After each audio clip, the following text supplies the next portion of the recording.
Alors nous sommes le dimanche 3 mars 2019, nous sommes de retour à l'Accro. J'ai quelqu'un à côté de moi, j'ai lui demandé de se présenter. Bonjour. Alain Diovel, responsable communication de l'association Before Bloom qui organise ce salon des armes anciennes et militaria. C'est la première fois qu'on vient sur ce salon. On a été prévenu par le service communication de la mairie de l'Accro, que je remercie encore une fois. Et c'est à ce titre-là qu'on vient sur cette édition, ici à la salle Mauric, qu'on connaît particulièrement bien. On va d'abord parler du président qui m'a accueilli ce matin. Son nom c'est Yves Border. Merci pour l'accueil.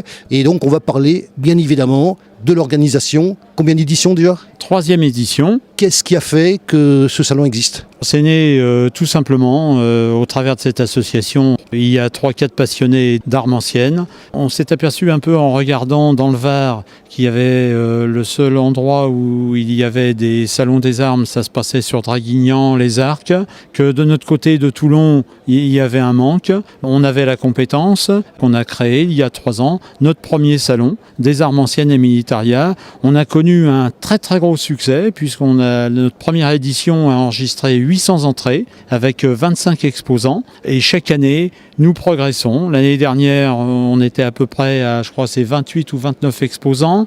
Cette année on est à 32 exposants.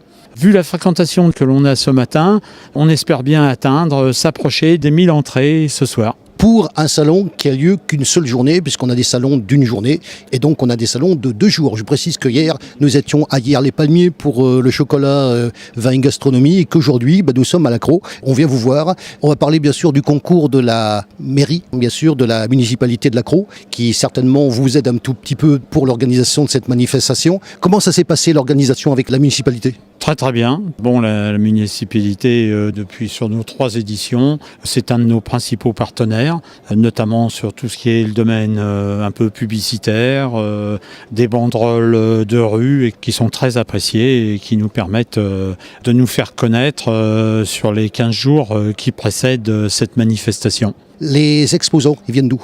Les exposants, alors de plus en plus, c'est un petit peu le succès qui s'affirme d'année en année. Au départ, il y a 3 ans, c'était surtout des exposants originaires du Var, un petit peu de Marseille. Et aujourd'hui, on est très fiers parce que on commence à dépasser largement les frontières du Var. On en a d'Avignon, on en a de Montpellier, on en a de Toulouse, ce qui prouve que notre manifestation attire de plus en plus au niveau des exposants.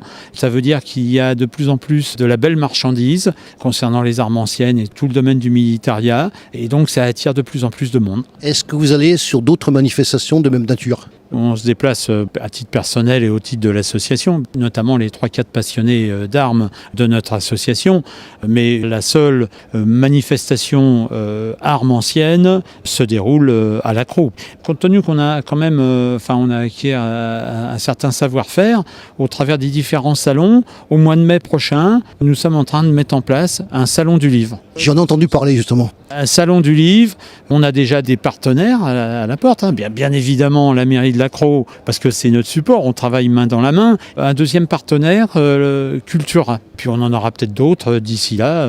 C'est un autre domaine, on fera le salon du livre, il y aura un peu de bande dessinée, et puis peut-être quelques animations, parce que nos salons, on aime bien les rendre un peu conviviaux. C'est pour ça que, par exemple, aujourd'hui, on a le club de lancer de couteaux et de haches du Tanneron. Que je viens d'interviewer juste avant, parce que figurez-vous qu'on a annoncé leur manifestation. On était ravis en même temps de donner la parole à Tanneron, puisque Tanneron vient chez vous. Comment vous avez fait venir Tanneron ici au fait ? Plusieurs mois avant chaque manifestation, on se pose un peu les questions, comment on peut améliorer, etc. Donc on en parle un peu à gauche, à droite. On va rechercher un peu, même sur les sites internet, des animations périphériques à la nôtre, qui ont un rapport un peu avec les armes.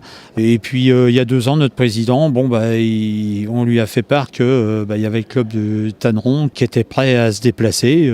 C'est comme ça que ça part. Vous avez fait la connaissance de René, comme moi à l'instant. Voilà, exactement. Et ce qui est rassurant aujourd'hui, c'est qu'en plus on a une magnifique journée. Pour les démonstrations couteaux et haches, là le club du Tanneron, pour eux c'est du bonheur.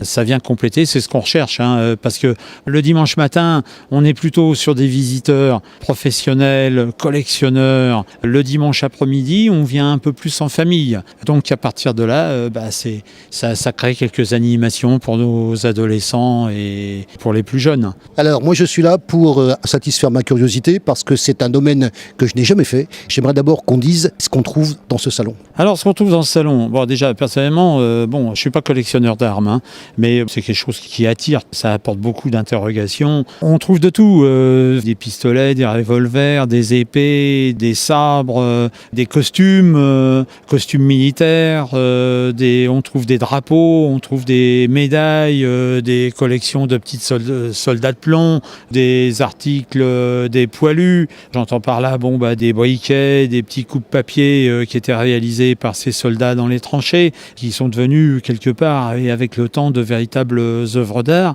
C'est un domaine très très vaste, parce qu'on y associe bien évidemment un peu tout ce qui touche le militaire. Et on arrive aussi à avoir la présence du 54e régiment de Hyères, qui présente un lance-missile, fait un peu une attraction, on se fait photographier dessus, on discute, on fait connaissance un peu avec le monde militaire. Eux, ils sont là aussi un peu pour recruter, il faut dire les choses telles qu'elles sont, pour se faire connaître aussi.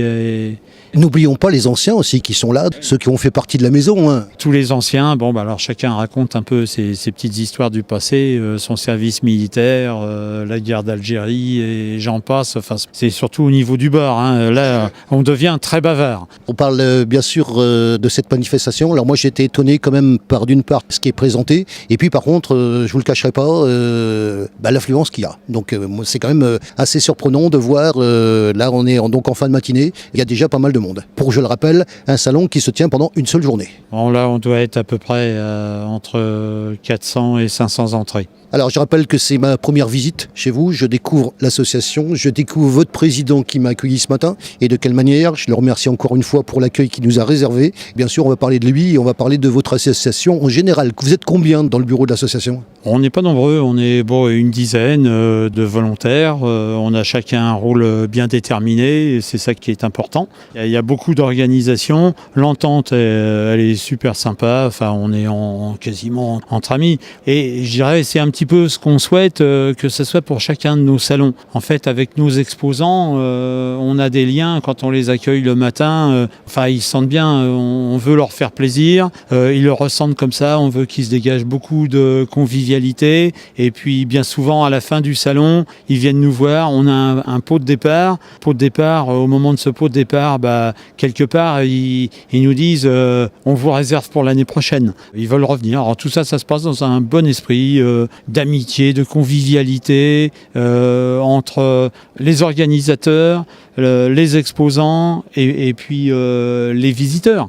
Et on espère renouveler notre salon et puis en faire beaucoup d'autres sur différents thèmes. Combien de temps pour préparer ? Pour préparer, c'est difficile à évaluer en nombre d'heures, mais c'est quelque chose, 3-4 mois avant, on rentre dans le vif du sujet et chacun ayant une mission bien déterminée. En ce qui me concerne, moi je suis plus dans la communication, la recherche de partenaires pour assurer l'équilibre un peu financier de cette manifestation. Et puis après tous les aspects d'organisation, comme cette année, notre buvette on l'a élargie, on a organisé, comme on a la chance d'avoir un chef cuistot, on va faire un petit menu sympa pour les visiteurs, pour nos exposants et pour l'équipe de l'association. Pour renforcer encore une fois l'aspect de convivialité et d'amitié.